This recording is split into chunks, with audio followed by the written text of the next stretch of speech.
Drawing দেখে সিঁড়ি করতে গেলে আপনার দুটি ইম্পর্টেন্ট টিপস সব সময় মনে রাখতে হবে। এক নম্বর হচ্ছে সিঁড়ির স্ল্যাব, এই মিড ল্যান্ডিং স্ল্যাব আপনি কত দূর পর্যন্ত আপনি শাটারিং করবেন। দ্বিতীয় হচ্ছে সিঁড়ির রাইজা ফিক্সিং বা টাপ্পা ফিক্সিং আপনি কোন হিসাবে করবেন। এই দুটি টিপস যদি আপনার মনের ভিতরে থাকে, আপনি যে কোনো সিঁড়ি অটোমেটিক করতে পারবেন, কোনো অসুবিধা হবে না। আর এই ট্রফিটা যদি আপনার একটু ভালো লাগে তবেই আপনি একটু সাপোর্ট করবেন, কমেন্ট অবশ্যই করবেন। ড্রয়িংয়ে দেখানো আছে ফার্স্ট মিড ল্যান্ডিং স্ল্যাব আপনার 1800। দেখুন এই লাইনটা চলে গেছে, এটা রাইজার লাইন। এই মিড ল্যান্ডিং স্ল্যাব আছে আপনার 1 মিটার 800 mm। আগের এই কলমের আউট ফেস থেকে এই ফার্স্ট টাপ্পা রাইজা আছে 1800। এটা তো বুঝতে পারলেন, এই যে ফার্স্ট রাইজা কলমের ফেস থেকে আছে মিড ল্যান্ডিং স্ল্যাব 1800। এইবার এই স্ল্যাবের শ্যাটারিংটা আপনি কত দূর পর্যন্ত করবেন, এটি কিন্তু সব থেকে গুরুত্বপূর্ণ একটি ফর্মুলা। দেখুন, আমাকে জানতে হবে রাইজার হাইট কত।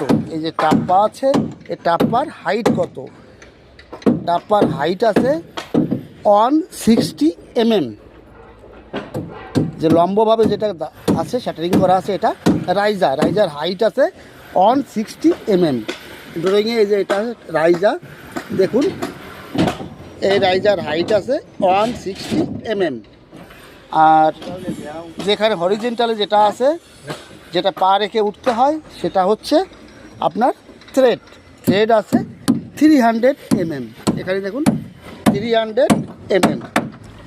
এইবার আপনি কি করবেন, থ্রেড 300, রাইজা 160, এর দুটার ডায়াগোনাল বের করবেন।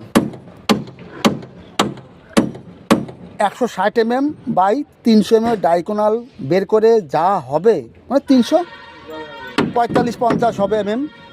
তা ফার্স্ট রাইজা আপনার 1800 আছে, 1800 থেকে 350 আপনার আগে শাটারিং করতে হবে। দেখুন 350 আগে নিচের রাইজা এবং থ্রেডের ডায়াগোনালটা আপনি কিভাবে বের করবেন, কোনাকুনি মাপটা কিভাবে করবেন। দেখুন এই রাইজার হাইট আছে 160 mm আর এই থ্রেডটা আছে 300 mm। এই কোনাকুনি টেপ ধরলে যে মাপটা পাবেন সেটাই আপনার ডায়াগোনাল। মনে করেন 360 হলো, এই ফেস থেকে এই ফেস কংক্রিট ফেস 360 থ্রেডের কোনাকুনি মাপ করে।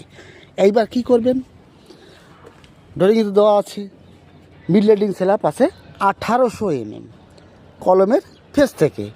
এই কলমের ফেস থেকে 1800 থেকে 360 মাইনাস করবেন।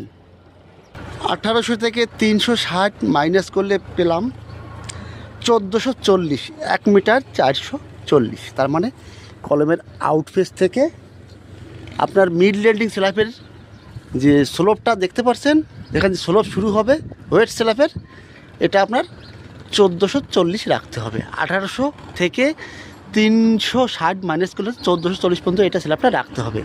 এটা যদি আপনি না রাখেন তাহলে আপনার থিকনেস মিলবে না, কথাটা মাথায় রাখবেন। যখন আপনি এই রাইজা ফিক্সিং করবেন, রাইজা তো চিনতে পারলেন কোনটা রাইজা বলা হয়, এটাকে বলা হয় রাইজা, যেটা টাপ্পা বলা হয়, অনেকে টাপ্পা বলে, এটা রাইজা নাম। আর যার উপর পা রেখে চলতে হয় সেটা হচ্ছে থ্রেড।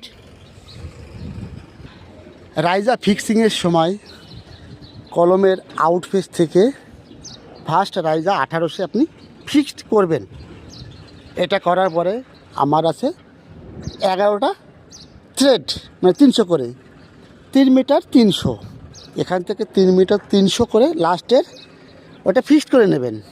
করার পরে ভিতরে 300 করে 300 mm করে বা 1 ফুট করে আপনি এই রাইজাগুলো প্রত্যেকটা ফিক্সিং করবেন। এটা কিন্তু সিস্টেম। বিশেষ করে লাইন দড়ি বা লাইন সুতো এই টাপ্পার টপ লেভেলে কিংবা বটম লেভেলে এর বটমে দিলেও আর লাস্টে বটমে দিতে হবে, আর টপে দিলে টপ, আর উপরে টপে লাইন দড়ি বা লাইন সুতো লাগাতে হবে, তাহলে আপনার একই লেভেলে হবে। কথার মাথায় রাখবেন। আর যদি ভিডিওটা একটু ভালো লাগে তবেই আপনি সাপোর্ট করেন। ভালো থাকবেন বন্ধুরা, নতুন ট্রিপ নিয়ে আবার আসবো। সুস্থ থাকুন, ভালো থাকুন, অল দ্য বেস্ট।